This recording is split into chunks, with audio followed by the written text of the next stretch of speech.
Okay guys, kanizere ko mumeze neza, musore nawe mukobwa, nkaba nifuje ko uyu munsi twaganira ku bintu 10 byagufasha kurambana n'umukunzi wawe. Icyambere, tega amatwi umukunzi wawe. Icya kabiri, iga guca bugufi imbere y'ukunda. Icya gatatu, mugaragarize ko umwitayeho kurusha abandi. Icya kane, mwereke ko afite umwanya mu buzima bwawe. Icya gatanu, igihe muganira ku hazaza hanyu, mubwire ko ari we muntu wifuza kurusha buri kimwe kuzaba ufite kugeza ku ndunduro y'ubuzima bwawe. Mubwire ko wifuza kuzahora mufatanya muri buri kimwe. Icya gatandatu, muha agaciro kandi umwubahishe.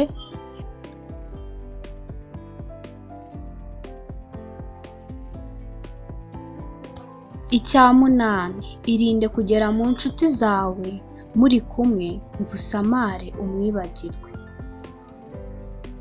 Wibagirwe ko mwanazanye. Oya, ahubwo mufata ikiganza mugendane, abone ko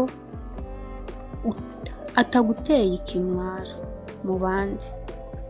Icya cyenda, mugaragarize ko icyaba cyose mwagicanamo.